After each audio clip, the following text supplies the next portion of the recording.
Wah, cerita soal fregat FD ini udah kayak kisah cinta segitiga. Bro, awalnya, Indonesia sempat digoda Prancis buat dapetin kapal perang canggih ini. Sampai-sampai Kepala Staf Tentara Nasional Indonesia Angkatan Laut, TNI AL, Pak Muhammad Ali, udah jalan-jalan ke galangan kapal Prancis, ngelirik-lirik fregatnya, kayak orang lagi survei rumah KPR. Gimana nggak tergoda? FD ini bukan kapal perang biasa, tapi udah canggih banget. Bisa perang anti udara, anti kapal selam, anti permukaan, bahkan punya sistem keamanan siber yang bikin hacker pun gigit jari.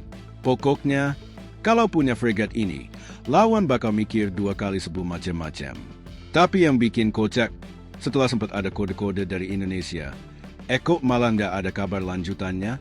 Naval Group Prancis pun kayak orang yang lagi di ghosting, bingung harus nunggu atau cari yang lain. Dan ternyata, Yunani langsung gercep. Mereka nggak cuma ambil 4 kapal, tapi sekarang malah nego buat tambahan 3 lagi. Gimana nasib Indonesia? Apakah bakal lanjut pendekatan sama Prancis atau justru cari opsi lain? Yang jelas, kalau fregat FD ini nggak jadi masuk, jangan-jangan kita malah kebagian baper doang lihat kapal keren ini jalan sama negara lain. Nah, kalau udah begini, kita jadi bertanya-tanya, sebenarnya Indonesia masih tertarik nggak sih sama fregat FD ini? Atau malah udah move on ke kapal perang lain? Di satu sisi, kapal ini memang keren dan punya teknologi yang bisa bikin Tentara Nasional Indonesia Angkatan Laut makin garang di lautan. Tapi di sisi lain, harga dan skema kerjasamanya juga harus cocok sama kantong Indonesia. Jangan sampai kita udah naksir berat, tapi ujung-ujungnya cuma bisa jadi penonton, sementara fregat ini malah disunting sama Yunani. Yang bikin makin seru, Yunani bukan cuma ambil FDI, tapi juga dikasih opsi buat bangun di dalam negeri. Sementara kita, masih belum jelas kelanjutannya. Kalau sampai Indonesia nggak dapat fregat ini, kira-kira Naval Group bakal kasih kita diskon mantan calon pembeli? Enggak ya? Atau malah kita bakal ditinggal tanpa jejak? Jadi sekarang pertanyaannya, apakah Tentara Nasional Indonesia Angkatan Laut bakal lanjut ngejar fregat FDI ini?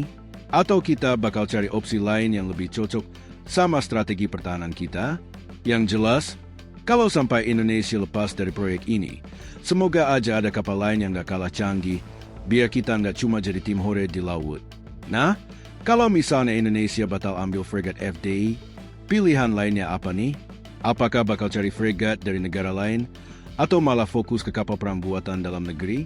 Soalnya, kalau kita lihat tren beberapa tahun terakhir, Indonesia juga mulai serius mengembangkan kapal perang sendiri lewat PT PAL.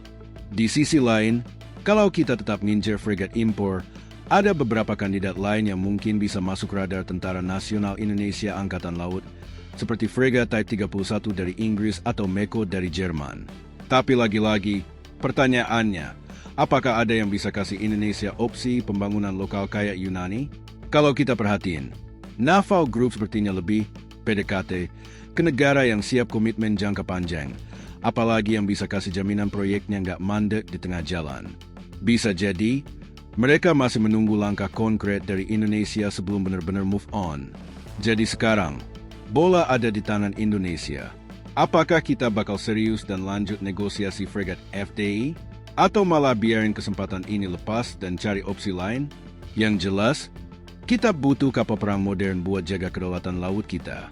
Jangan sampai nanti kapal patroli kita ketemu kapal perang asing, tapi kita cuma bisa dada-dada sambil bilang, maaf, lagi cari fregat yang pas. Kalau kita lihat dari kebutuhan strategis, Indonesia sebenarnya memang butuh fregat yang canggih untuk menjaga perairan, terutama di wilayah-wilayah rawan seperti Natuna dan Selat Malaka. Apalagi, tren modernisasi alutsista di kawasan juga semakin gencar. Negara-negara tetangga sudah mulai memperkuat armada laut mereka dengan kapal-kapal perang terbaru. Jadi, kalau kita terlalu lama galau soal fregat FDI ini, bisa-bisa kita malah ketinggalan dari segi kekuatan maritim. Naval Group sendiri sepertinya masih memberi peluang. Tapi kalau Indonesia nggak segera ambil keputusan, bisa jadi mereka benar-benar move on dan fokus ke negara lain yang lebih siap. Tapi kalau akhirnya kita memilih jalan lain, misalnya fokus ke kapal buatan dalam negeri atau mencari alternatif fregat dari negara lain, itu juga harus segera diputuskan.